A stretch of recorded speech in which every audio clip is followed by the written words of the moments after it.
Hello everyone, it's Darkfire07. Today we are playing CORI STEEL CUTTER ZOO, and this is very exciting one. I'm super hyped about this build, and it performed super good for me in these first two leagues I tried. Okay, so this league we are going to see I was super close to the trophy, very unlucky. You will see, we will go through all 5 matches. And deck overperformed for me. I've been very surprised actually how well did it go, and I got more hyped and hyped when I played it more and more, and I think this has some great potential. Okay, so previously on my channel I had this Stoneblade Zoo. I have a video of this build, you can check it out on my channel. It's actually very similar, but we got 2 CORI Steel Cutters and 2 Dragonfire Blades and Ragavans instead of Fervent Champions, and we got some Winter Night Stories and Phlages as let's say mid-game engines. Okay, but in this build we are relying more on CORI Steel Cutter, so we are cutting Phlages, Winter Night Stories to add 4 bubbles and max the numbers of Dragonfire Blades and CORI Steel Cutters.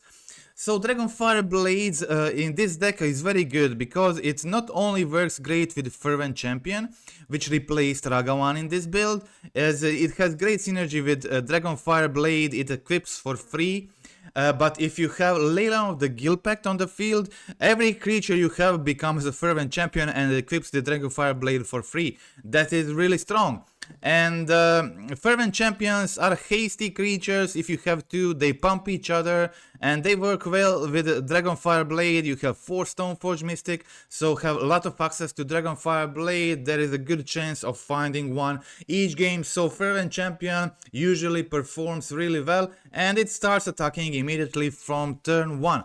Okay, so, and the Dragonfire Blade equipped on a Fervent Champion can be really hard to get rid of. Protection from monocolored is really good at the moment. Okay, so we got, other than that, we got usual zoo stuff, Territorial Kavus, Scion Dracos, Leyline Bindings, some Lightning Bolts, and we see this package of Cutter, Stoneforge Mystic, Dragonfire Blade, Mishra Bubble to incorporate the CORI Steel Cutter as engine in this deck.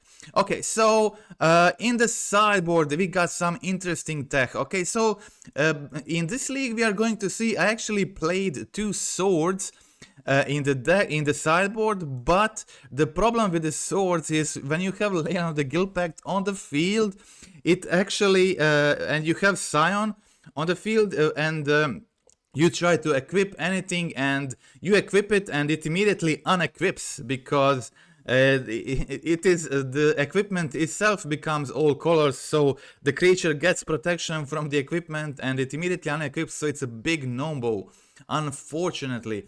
But I replaced the sword with Manriki Gusari, and this is actually super hilarious tech. In the meta game when everybody's trying to play the CORI Steel Cutter, and then you get to find this thing with Stoneforge Mystic, play it for 2 mana, equip it for free on your Fervent Champion, which has haste, and immediately tap it and destroy opponent's CORI Steel Cutters. Hammer time is rising as well. I see some people playing Dragonfire Blade too, so you can destroy all these equipments, and CORI Steel Cutter has got tokens got haste too, so you can immediately pay 1 mana for equip, tap your token, immediately kill opponent's CORI Steel Cutters. This could potentially be very solid sideboard tech for a deck like this. I wanted to play 2 Rest in Peace, but Lion's Sash is Rest in Peace is not really card you want to board in against Phlage decks, and I think against those decks I would rather have one of Lion's Sash in my sideboard, put it in, find it with Stoneforge Mystic, play Lion's Sash, exile your Phlage, and be in a very good position. I exiled your Phlage, they still have to use the removal to kill my Lion's Sash. It seems like a good strategy against Phlage decks, and Rest in Peace is more against when you decks you really need some general graveyard hate. Okay, so that is it. Big news before we go to the gameplay. I made new sideboard guide on my dictionary profile. You can find the link down below in the video description. Frog Zoo, it is the build, the list from my channel like a couple of weeks ago. the new build that saw some play and it performed really good for me. Now there is also that cyber guide available on my dictionary profile, but we also got the regular Domain Zoo cyber guide, Emperor of the Bones Domain Zoo cyber guide, Zookeeper, that is the build with null drifters and 4 doorkeepers.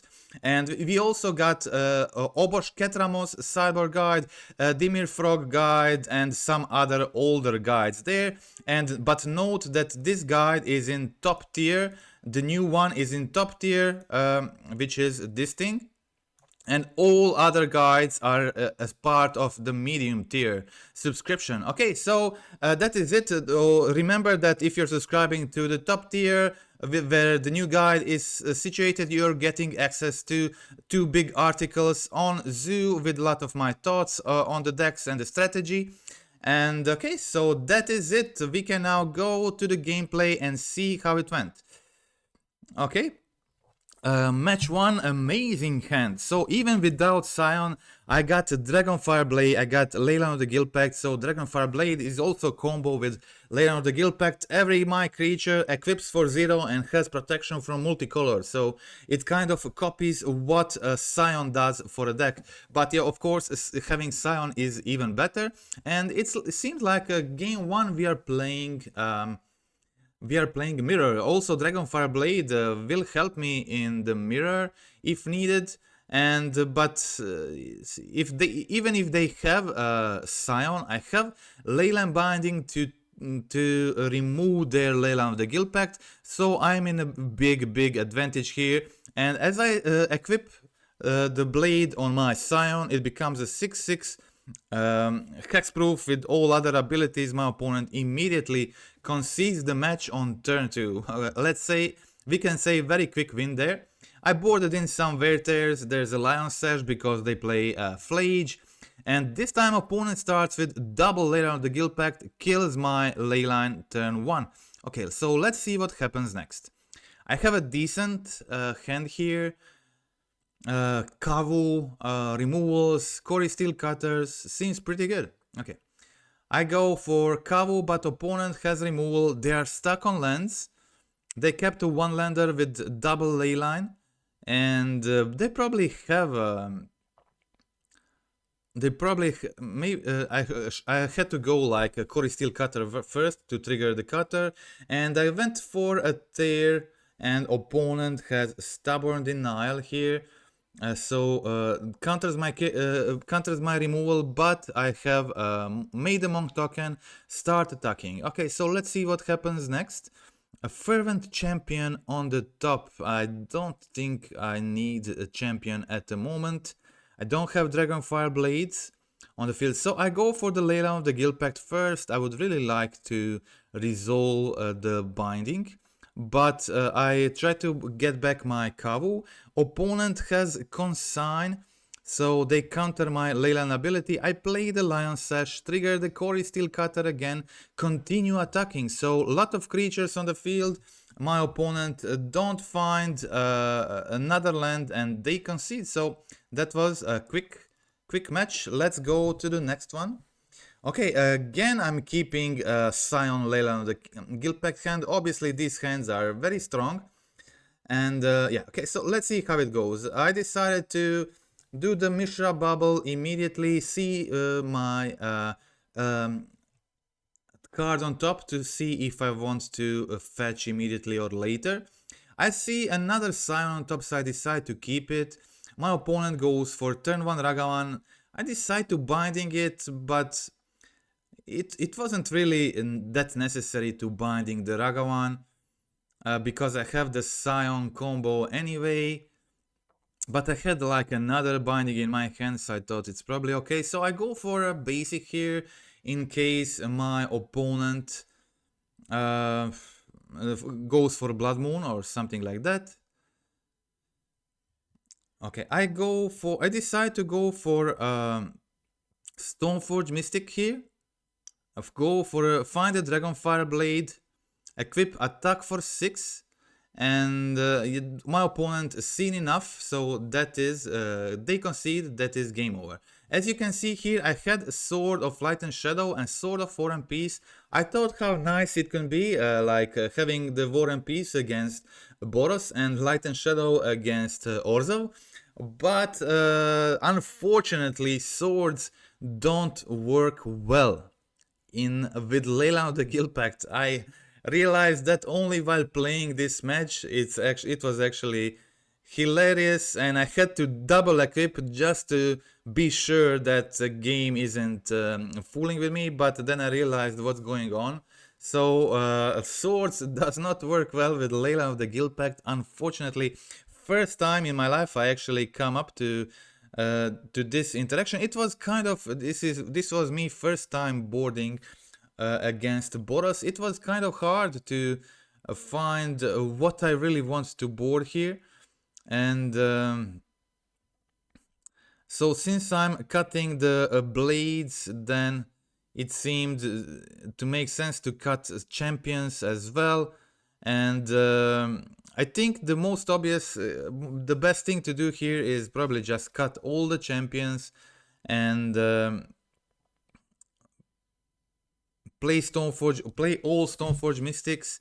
Which help me find War and Peace, help me find CORI Steel Cutters, Dragonfire Blades.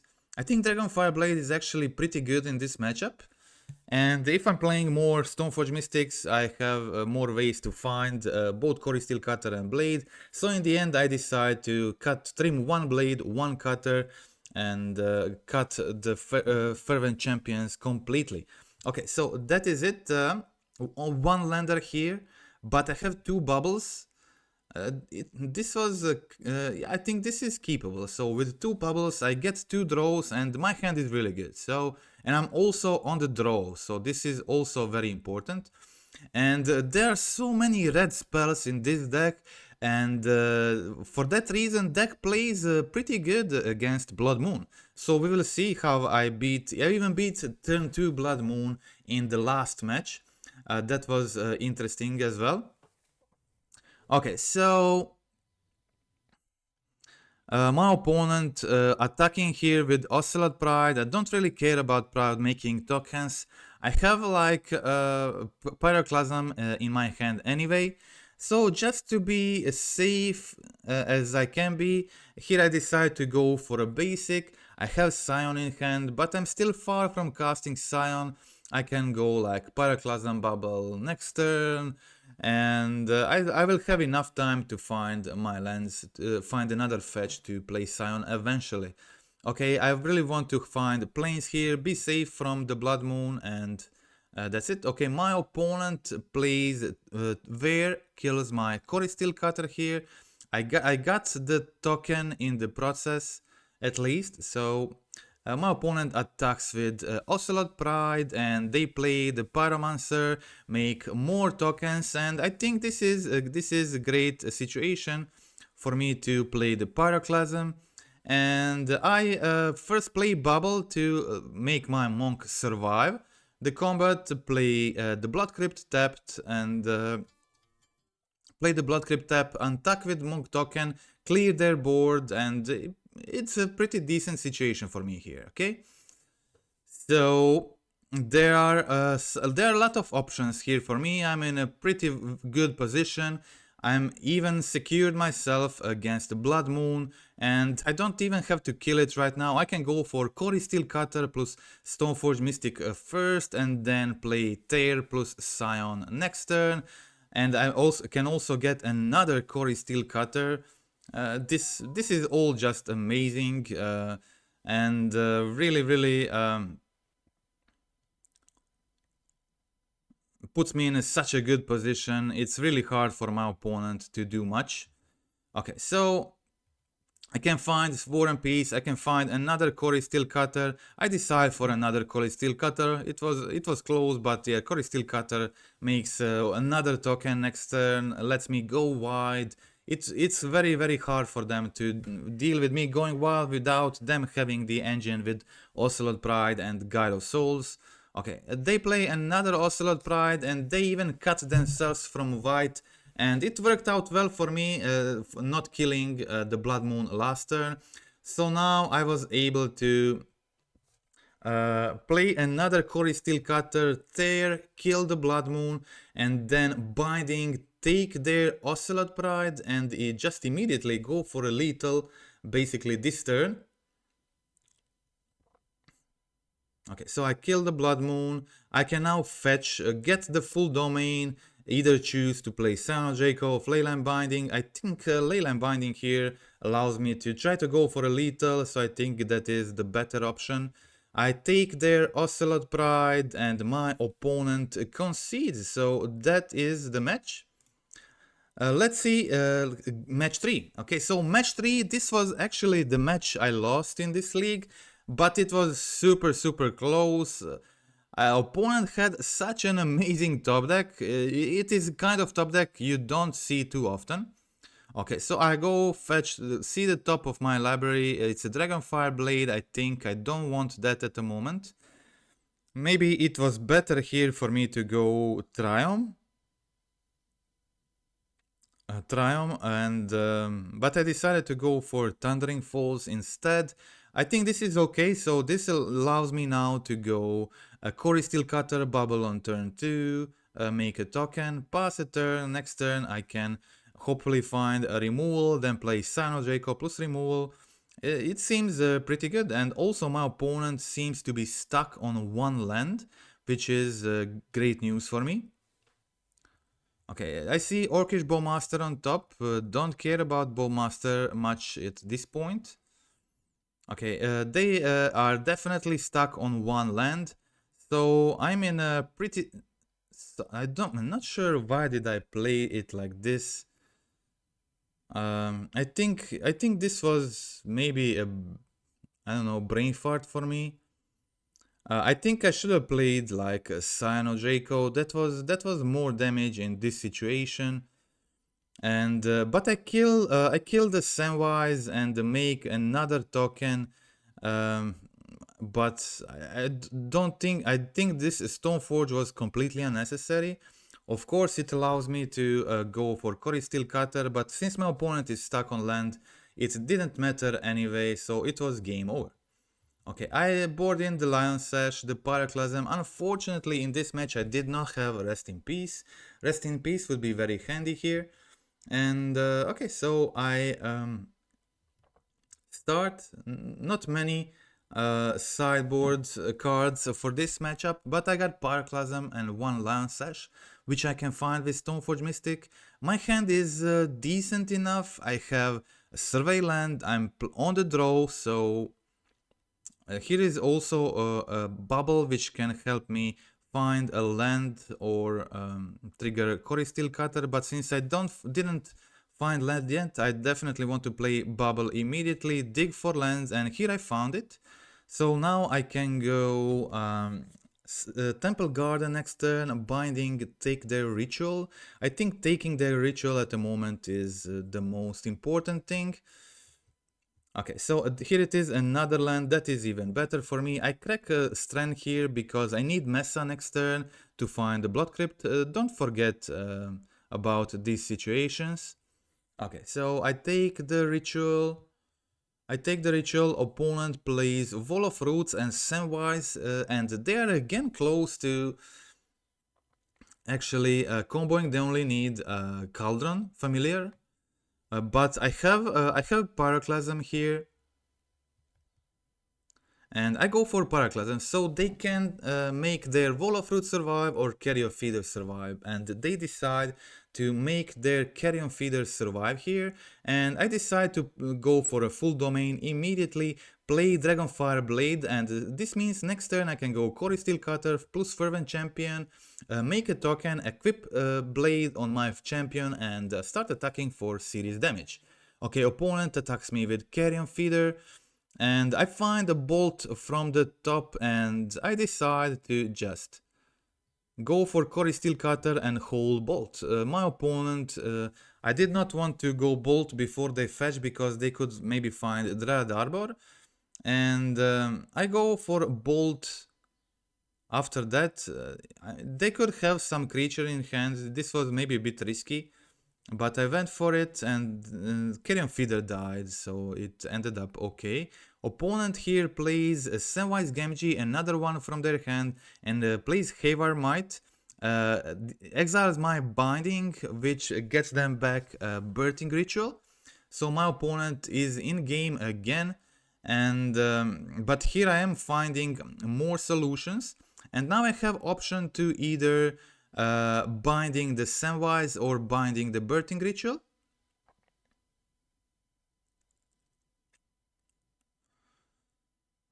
They only have one card in hand, and they need Cauldron plus another Sec outlet to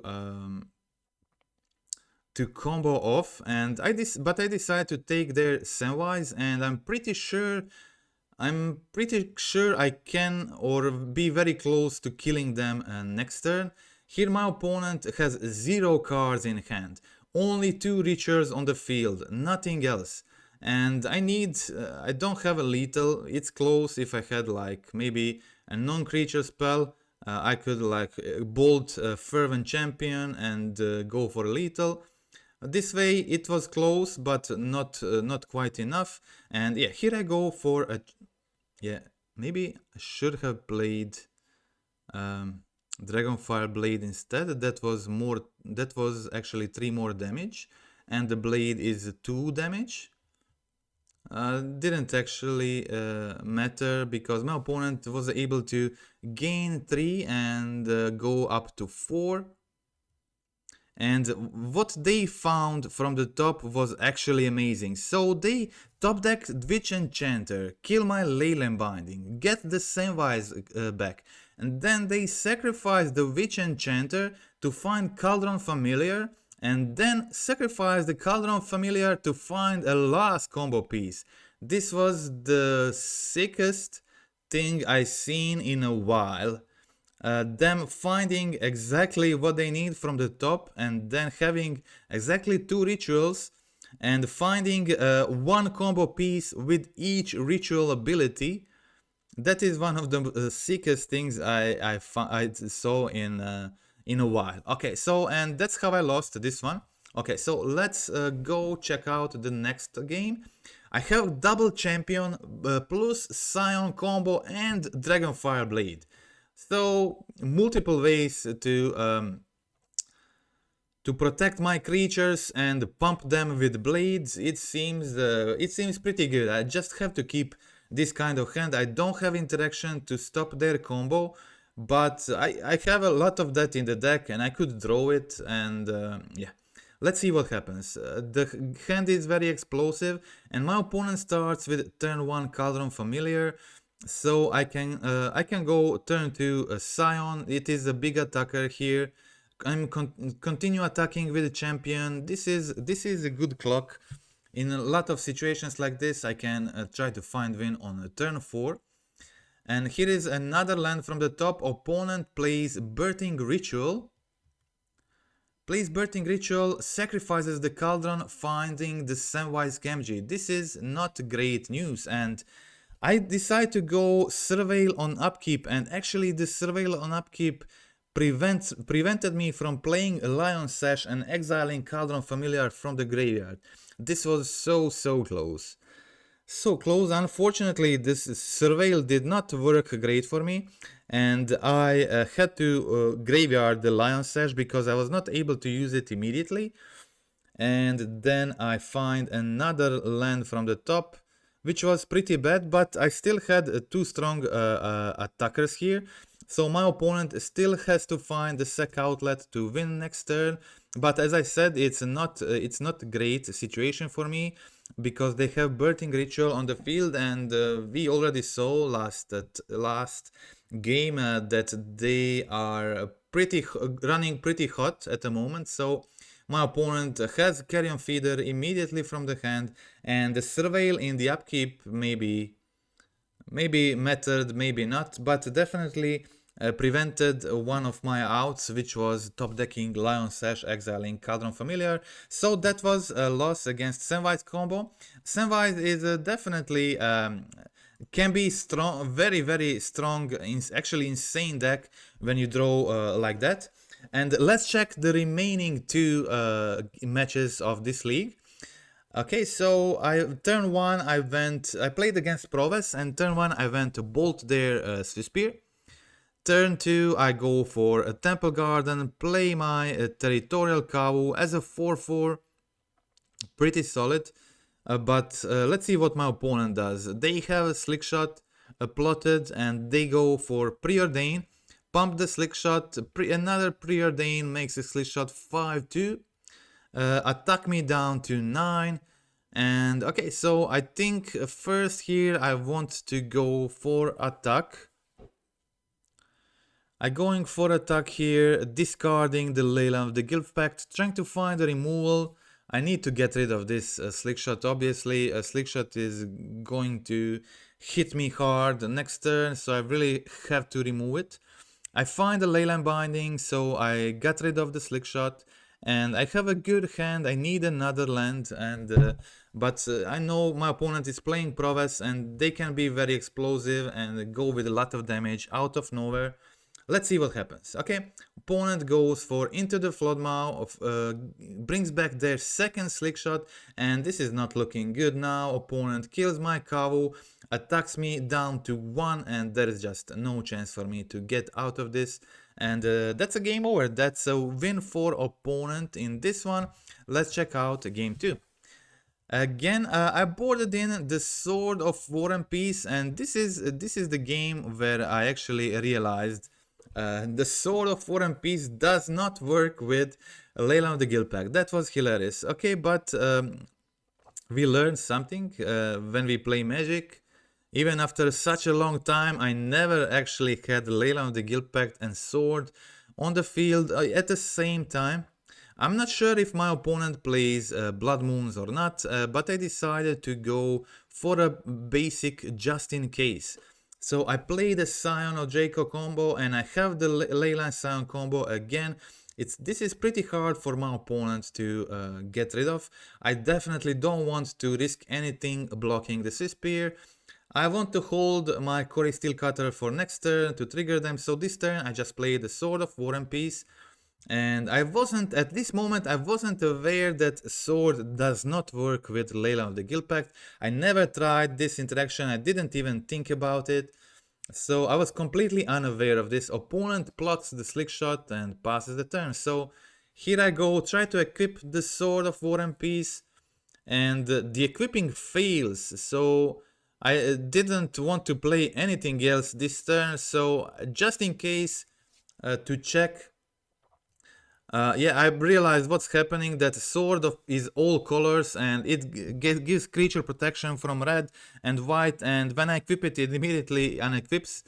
But just in case, and since I didn't want to play anything else, I tried to equip one more time just to check if it's not something, some mistake or some bug, but it's definitely not. It's definitely not. My Sword of War and Peace just does not work with Leyline of the Guildpact. That is why you didn't see it in the beginning. I decided to remove it. Okay, so I have a double CORI Steel Cutter, so I can make one creature attack for 2 more damage.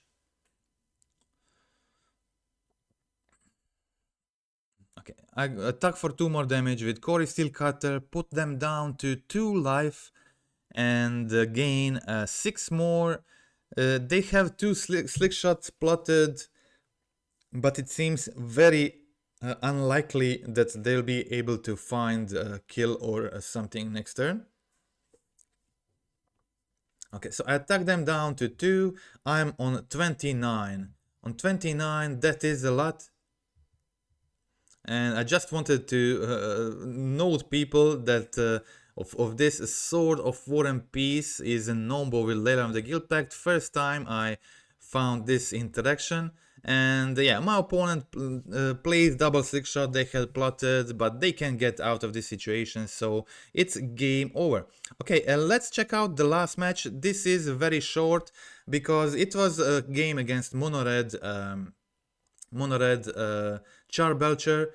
pretty straightforward matches and quick matches. This is just a quick video from the game 3 in the match which I thought is very interesting because my opponent actually played turn 2 Desperate Ritual into Blood Moon, and this is how you usually lose against Charbelcher in this pose board, mono red Charbelcher in this pose board games with Zoo.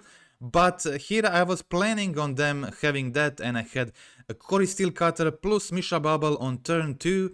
Turn 3 Fervent Champion into double Dragonfire Blade, attacking them down to 4 life on turn 3 through Blood Moon, which was amazing. And my opponent played turn 3 Charbelcher, but that was too late because I got enough damage to finish things before that. So we got the 4-1, and the loss was so amazingly unlucky. You really don't get those losses like that often. And opponent just was running hot, and they had everything they needed in games 2 and 3. So dodged the trophy, but overall deck performed so well. And Dragonfire Blade being copies and 5 to 8 of Scion Draco is just so strong in a Zoo deck. I was telling that before when I played this version. I think this version was really good as well, so I'm definitely played this version after making a video more, and I liked this a lot. And that is also something with having Winter Night Stories and Phlage in the deck. This works well too, but obviously CORI Steel Cutter will be better in a deck when you play Mishra Bubbles.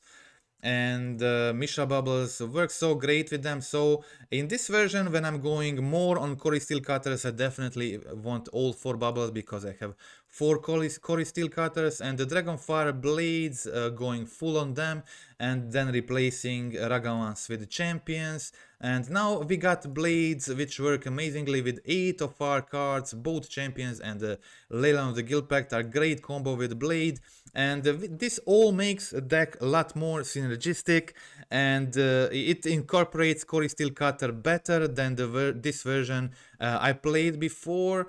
Obviously, it's also strong having Ragavan plus Phlage and Winter Night Stories in your deck as well. So I think there is some incentive to play both of these builds.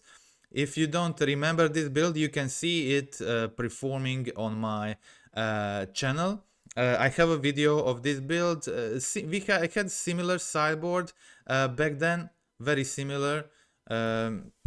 No crazy changes in comparison to the new build. The only biggest change is maxing the Dragonfire Blades, maxing the CORI Steel Cutters, replacing Ragavans with Champions, and then replacing Phlages with Mishra Bubbles, and that's all. Okay, so hope you liked this video, hope you liked this deck. I'm very hyped about I'm actually very hyped about both of these builds. I had such a good time playing both of these decks, and I think this one is a bit more aggressive, and the other one has a better late game. But CORI Steel Cutter also, going more on CORI Steel Cutter also provides a good and reasonable mid game and late game. So there is, I think both builds are good, but if you like playing with CORI Steel Cutter and if you like Zoo, I think this is a great combination, and especially because this deck uses the Dragonfire Blade better than most other decks. It's not just a Fervent Champion interaction with it, it's also Leyline of the Guildpact, making equip cost 0 on any of your creatures. So if you have Leyline of the Guildpact, why I like Stoneforge Mystic in this deck? If you have Leyline of the Guildpact on the field, turn 3, you play Stoneforge Mystic, you find a Dragonfire Blade, play it, immediately equip it on Stoneforge Mystic, so it becomes a 3 mana 3/4 protection from monocolored. That is, when it dies, it leaves the equipment on the field. So it's such a good value for 3 mana, and such a great interaction with Leyline of the Guildpact. Also great interaction with CORI Steel Cutter. So if you have CORI Steel Cutter on the field, 0 cards in hand, you top deck Stoneforge Mystic and you are able to trigger the CORI Steel Cutter. That is such a big thing to be able in a CORI Steel Cutter deck being able to trigger the CORI Steel Cutter with top decking one card. That is a really huge deal. Okay, so that is why I like Stoneforge Mystic in this build. I think it plays out very well, and the champions have been good as well, making your deck a bit more aggressive. And I think I just added, remember, the Manriki Gusari interaction. I think that this can potentially be a very solid sideboard piece with Hammer Time rising, with CORI Steel Cutter decks rising, maybe even Dragonfire Blades and Colossus Hammers and whatever else. I think Manriki Gusari could be interesting sideboard piece, especially in a deck with CORI Steel Cutter and Fervent Champion, since you can they have haste and you can immediately equip it for 0 mana on champion, for 1 mana on cutter, immediately tap it and destroy opponent's CORI Steel Cutter. That will be hilarious. But also I think playing second Rest in Peace would be good for a deck, so if you don't think you need Gusari, I would suggest replacing it with second Rest in Peace. Okay, so that's all for today. Thank you for watching. Friendly reminder for the end, click like, click subscribe, comment down below in the video. Tell me what version between these two you prefer, so having 2 cutters, 2 blades, Ragavans, Phlages, Winter Night Stories, or going harder on CORI Steel Cutter, having Mishra Bubbles, and just being a very good CORI Steel Cutter deck, and doing the zoo thing well as well. So doing 2 things at once, but in a very synergistic way that work well together, because Dragonfire Blades are good for their 1 mana spell, which works great for triggering the CORI Steel Cutters, together with champions, bolts, and lightning Leyline Bindings. We have 16 1 mana spells, which works great for triggering cutters, and 16 2 mana spells with 4 Mishra Bubbles. I think this is very good for consistently triggering CORI Steel Cutter in the early turns. And okay, so that's all for today. Once again, thank you for watching, and goodbye.